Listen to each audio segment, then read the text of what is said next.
Hi there! In today's video, I'm going to create the game Pong in C++ using ChatGPT. Now, I'm not a C++ coder, I'm a PHP coder. That's why I'm using ChatGPT. The only experience I have with C++ is my previous video where I created a website in C++ using ChatGPT. So let's get started with Pong. So I'll start by saying I would like to build the game Pong in C++. Can you help me? Sure, I can give you some guidance on how to build the classic game Pong in C++. Here are the steps you can follow. Set up your development environment. You'll need a C++ compiler and an IDE. Well, I have a C++ compiler because apparently it comes with Ubuntu, as I saw in the previous video. And I have an IDE. I have Visual Studio Code open right here.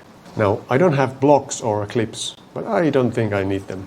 Right off the bat, I'm not following the instructions. Create a new project. Start by creating a new C++ project. Well, I have created a folder here, CPP Pong. So that's my project. You'll need to create a few source files to hold your game, such as a main.cpp, to contain your game loop and other code. Okay. Define your game objects. Implement the game loop. Add collision detection. Implement game logic. Add user input. Okay. Can we start by drawing a blank canvas on the screen? I want the background to be black.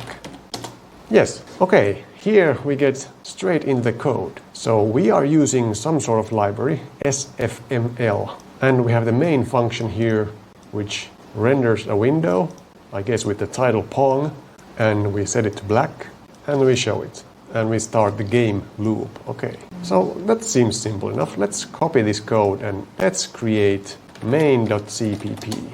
And I think I have to install this library. Do I need to install this? Yes. Okay, I really don't want to go to a URL. I'm on Ubuntu. Can I install it from the command line? Yes.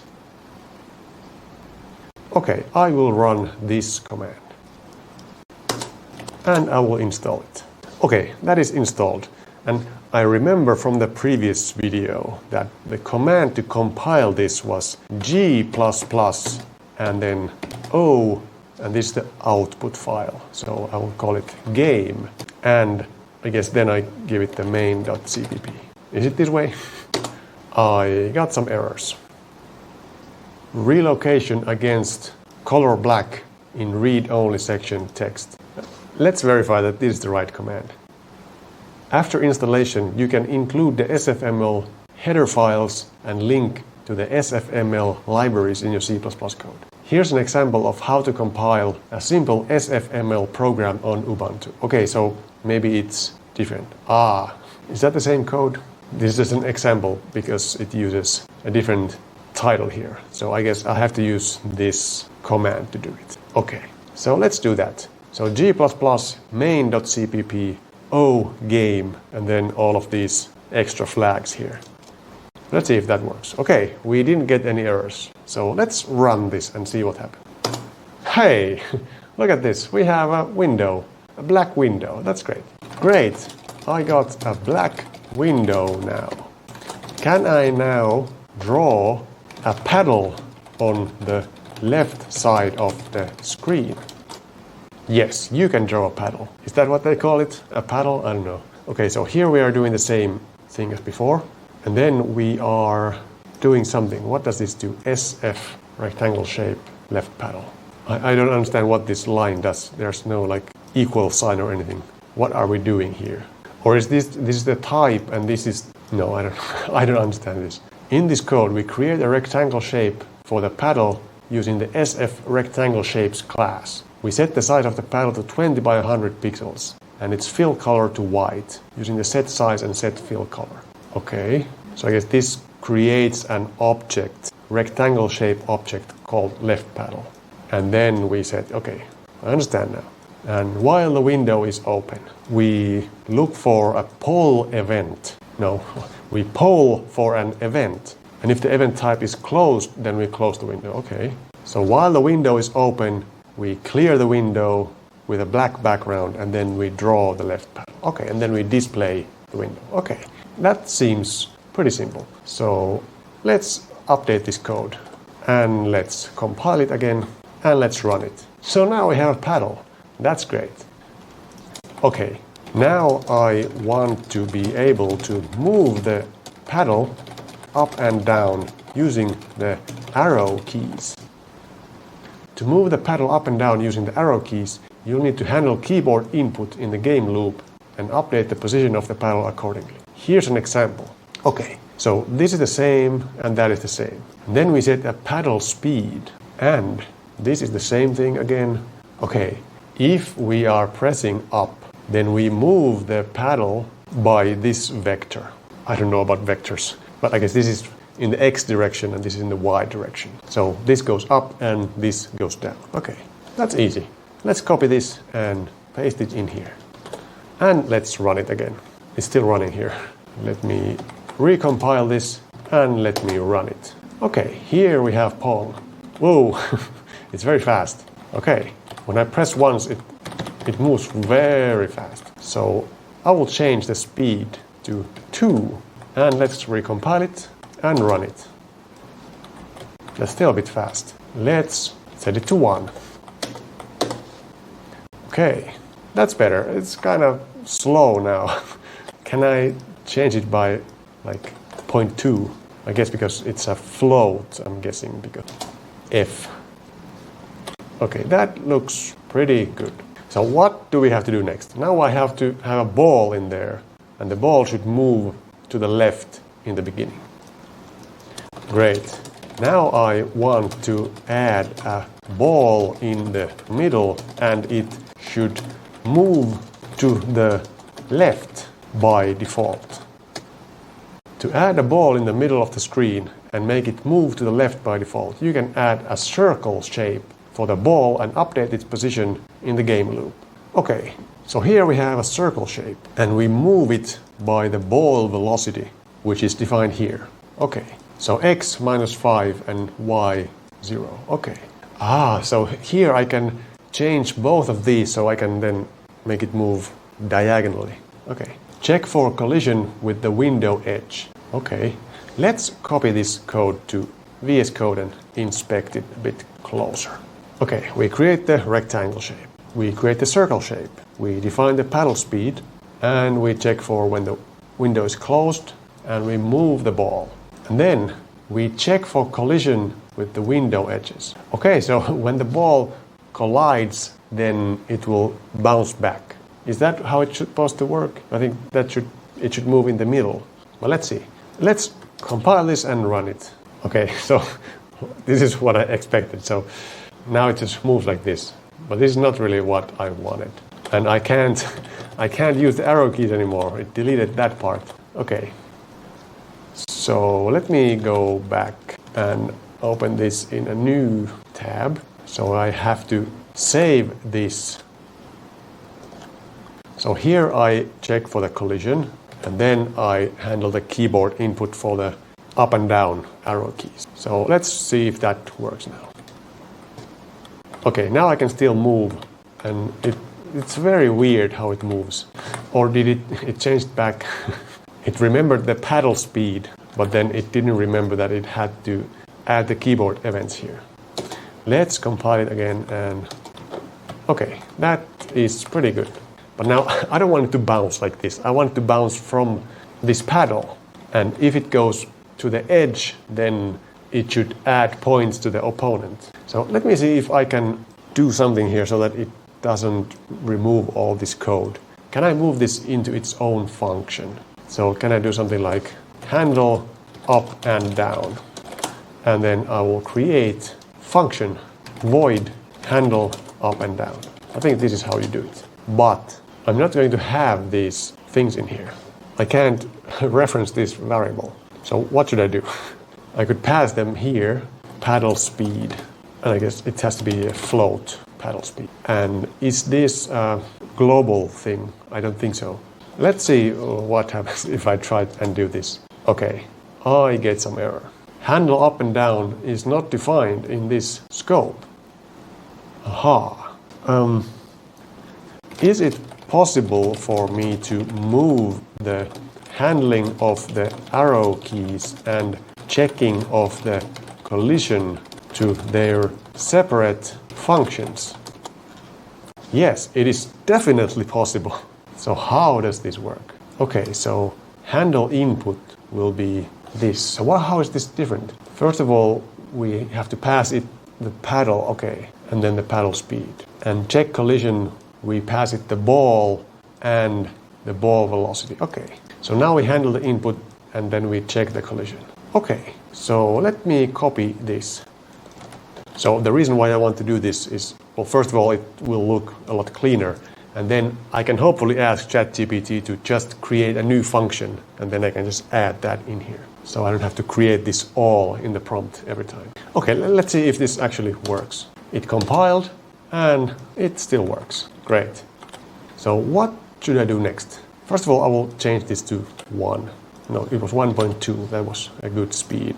Okay, let's say I changed the paddle speed to 1.2 because it was too fast. Now can you make it so that when the ball hits the end of the screen, it will jump to the middle? And what should it do? Should it go to the opposite direction or the same direction again? And go to the opposite direction. Now I want to also change the speed of the ball because it's too fast right now. So ball velocity is 5. Should that be 1.2 as well? That is too slow. Okay, let's do 2.2. Okay, that's pretty good. But why is it changing speed? At first it's slower and then it's faster. Let's just put it at 2. Okay, that looks pretty good. I also changed the ball speed to 2.0. Now can you make it so that when the ball hits the end of the screen, it will jump to the middle and go to the opposite direction? Sure, here's an updated version. Okay, so what are we doing here? If we are up there, if we are negative on the y-axis or over 590, then we will reverse the speed, vertical speed. But then if we are on the left or we are on the right, then we are going to reverse the direction and set the position to the middle. Okay, that should do it. And it changed the paddle speed and it changed the ball velocity. So let's copy this code and let's paste it here and let's run it. What happened there? Okay, so it still doesn't bounce off the paddle. I didn't ask that yet. But now it moves to the middle and changes direction. Okay, that's pretty good. So now I have to ask it to bounce from the paddle. Great. Can you make the ball bounce from the paddle now? Sure. To make the ball bounce off the paddles, you can check for collisions between the ball and the paddles in the check collision function and change the direction of the ball accordingly. Okay, so this is the same thing, and that is the... I think it separated these into 2 different if statements. Before they were 1. But this is just a left and right overflow. And then here, if ball get global bounce intersects with paddle get global bounce, or ball get global bounce intersects right paddle. Okay, so we are adding a right paddle now, apparently. Okay, here's left paddle and here's right paddle. Okay, now it stopped generating this, but I think that is enough information already. So let's copy this until draw the paddle. And let's paste it in here. And let's compile it and let's run it. Now we have 2 of these when they are moving at the same time. But the ball is bouncing from the paddles. That's great. But it's bouncing directly straight forward. So if I move this here, then it's gonna do something weird. Okay, well, that works. That's great. So now I don't want to move both of the paddles. Let's see, where's the handle input? Paddle move. Okay, so I think it calls it 2 times. Okay, so I don't want to call this right paddle. So now only this one moves. Okay, but now I want to change it so that when the ball hits the paddle at the top, then it will go like diagonally. And then if it hits in the middle, it will go straight. And if it hits in the bottom, it will go down diagonally. So how do I explain that to Chat? I want the ball to bounce in a different direction depending on where it hits the paddle. Maybe it will do it based on this already correctly. To make the ball bounce in different directions depending on where it hits the paddle, you can calculate the angle of reflection using the position of the ball on the paddle and change the direction of the ball accordingly. Here's an example of how to do that. Where are we doing? Okay, it's math time. Okay, we are using some angle functions here, some trigonometry, which I know nothing about. I would just add some if statements. If it's here, then go there. If it's here, then go there. Just like 5 different if statements would be enough. But okay, that's good. But it stopped generating now. So let's see if this is the only modification we have to make. So the check collision. Oh, and we have to include C math. So let's change our check collision. Okay, and this is pi. Is there no constant for pi in C++? So we have to include C math. Is it like this? Okay, let's see if that is enough. Compile it and run it. Okay, if I move like this, hey, it works. But now it's moving, whoa, okay. Why did it change speed? Now it's slow. What? Okay, I think I have to reset the speed when it goes back in the middle. So ball velocity. Okay, so here is when it checks if it goes too high or too low. So then we just reverse the velocity. That should be fine. But then here, if it's on the left, maybe this is on your left, then it reverses it again. Why is it changing speed? That is the question. Let's run this again.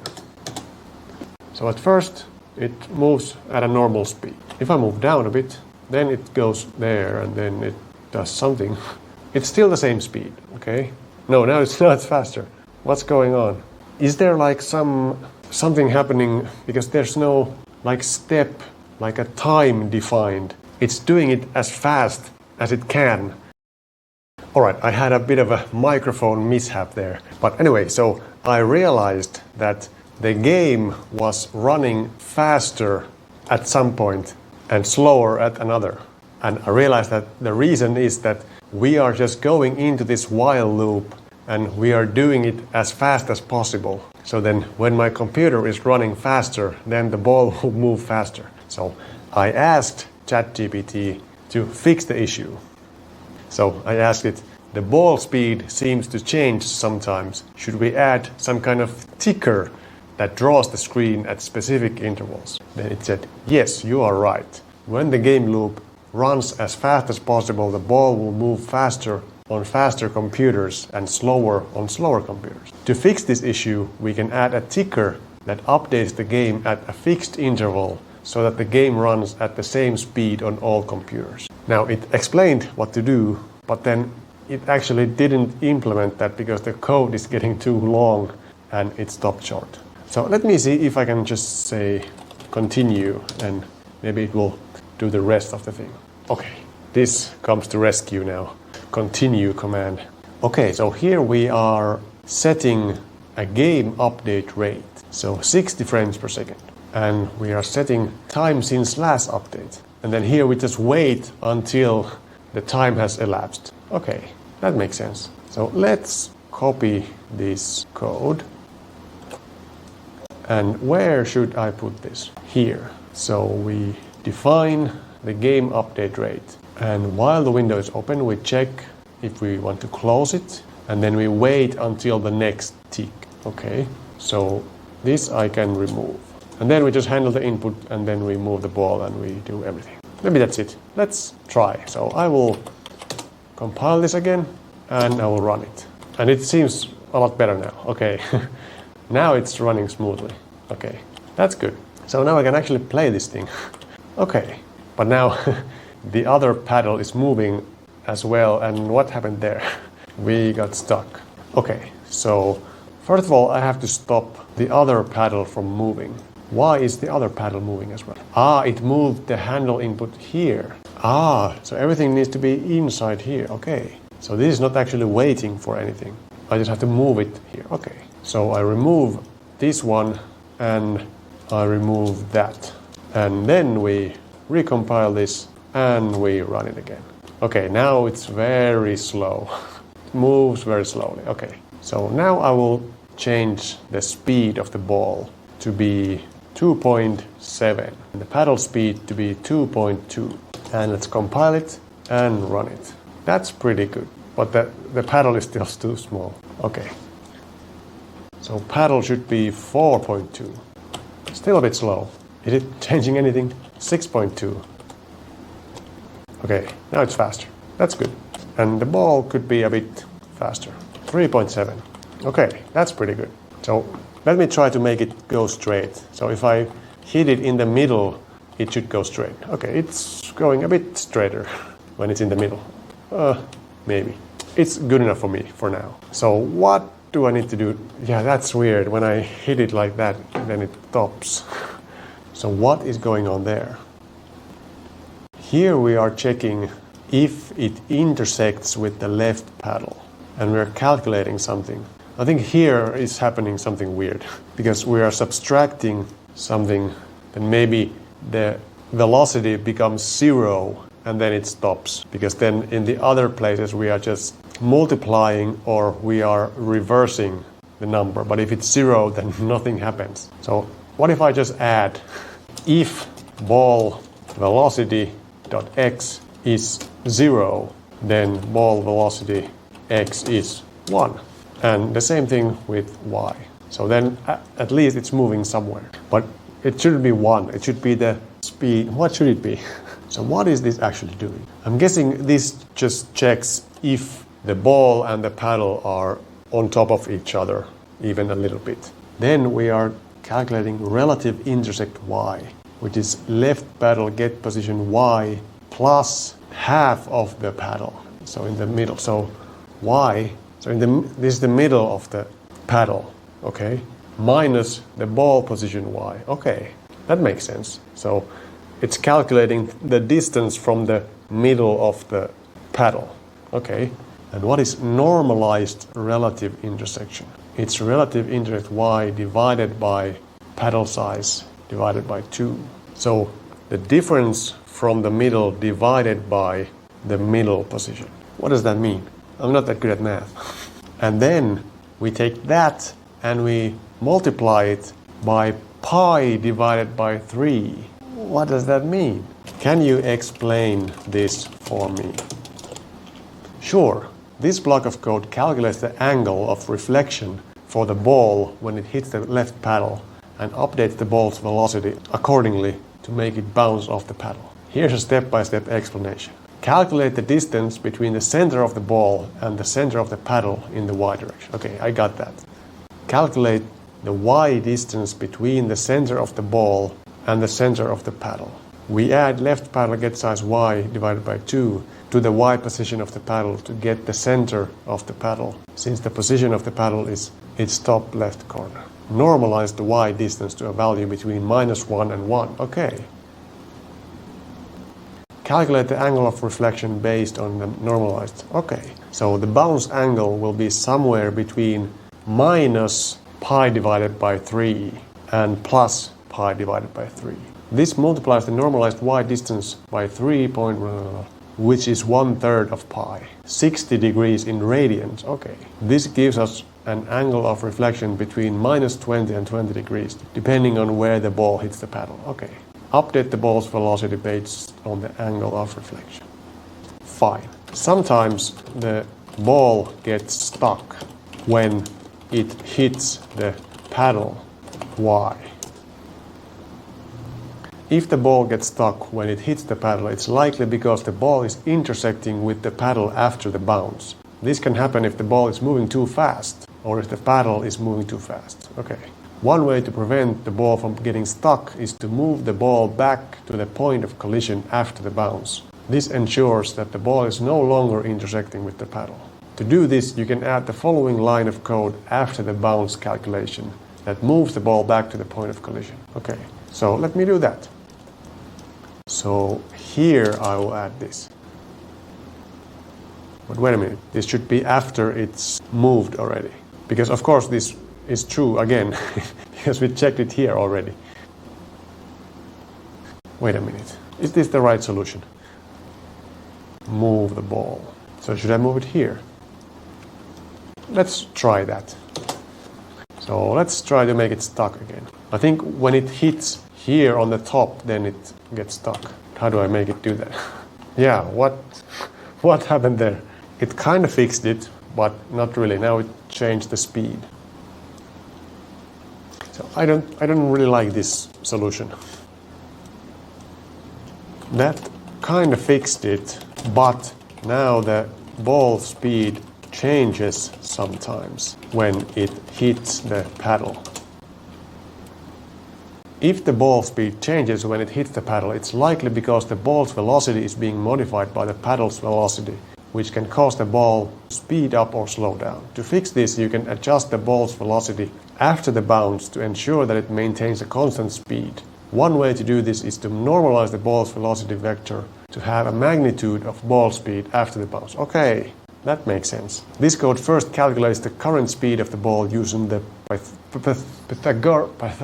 Pythagorean theorem. How do you say that?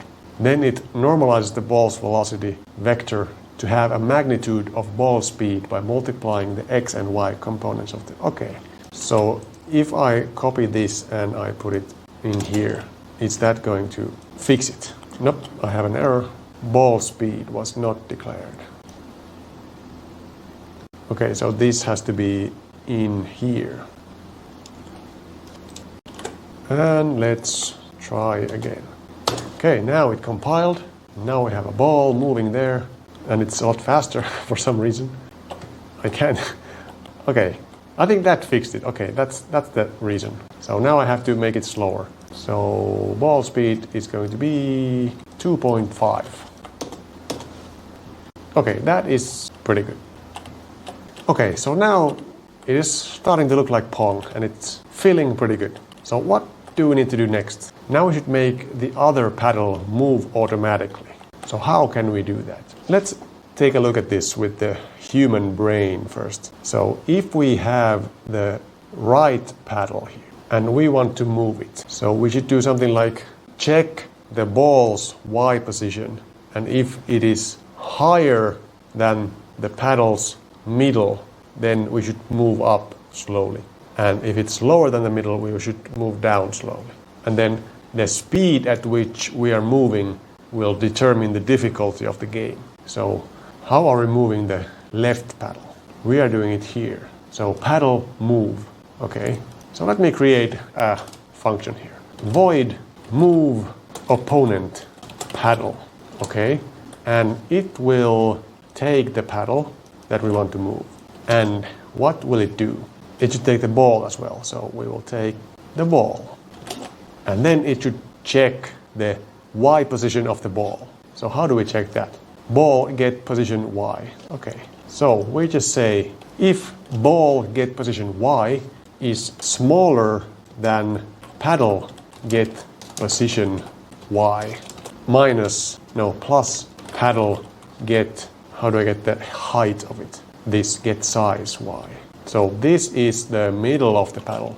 Paddle middle. Float paddle middle is that. So if the ball's Y is smaller than the middle of the paddle, then we move up. So we do this. And let's call this something like opponent paddle speed. Let's just set it here. Float opponent paddle speed is a bit slower than our speed, which will be 5.0 f. Okay. Otherwise, well, it should be else if. Is there an else if? Can I do this? If it is greater than that, then we will add to, okay. And then we have to call move opponent paddle with the paddle and the ball. So we will add it inside this while loop. Move opponent paddle with right paddle and ball. Let's see if my own C++ coding works. It does not work. Paddle middle was not defined. How do I define a variable? Paddle middle, paddle middle, paddle middle. Why can't I do this? Here we're doing the same thing. Float something is something. Paddle middle. I have to add a semicolon. Left paddle was not defined. So this is not left paddle, of course, it's paddle. And let's try again. Ha! It compiled. Let's run this. Hey, look at this. We have an AI paddle. It's moving automatically, but it's doing something weird. What? Why is it doing that? That is interesting. So it's like it's moving up and down very fast. Let's try and fix this. Should I add something like if I do minus 30, so it's not going to move that quickly. And here I do the same thing, but plus 30. So there's going to be a little bit of a delay before it starts to move up or down. Let's see if this works. So now we have our Pong here, and if I do that, then we're moving up, and if I do that, we're moving down. That's great. So now we have an automatic paddle that is better than I am. It's too fast. Can I beat it? Now I beat it. Yes, no. Okay, so in fact this could be the difficulty level. So the smaller this number is, the more difficult it is. So if I put like 60 here, then it's gonna start moving only after the ball has gone far enough from the middle. So if I do this, now I should be able to, yes, now I can win. And I win every time. Well, not every time. Okay, that is good. All right, so now we have a Pong game here, but now we have to calculate the points. So let's do that. Let's draw some points on the screen.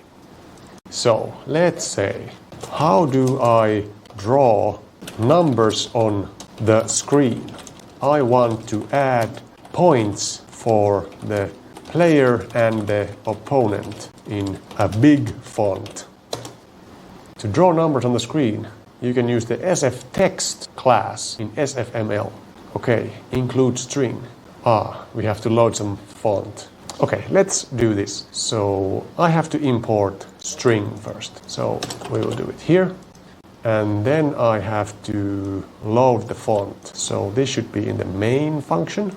And I need to get the Arial font. But let's do this. Create a text object for the player score. Okay. And then we just draw them. Okay, that makes sense. So let me add them here. Set string 0. So I have to change this when I get points. And I have to do this. Set background to black. Okay, let me get that font. I have a font here in the PHP OCR project folder.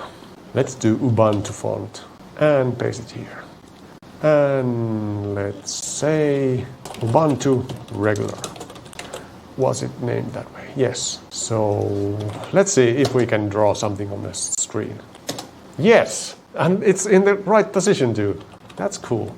Okay, so now we have to add some points. So how do we do that? First we have to declare the points.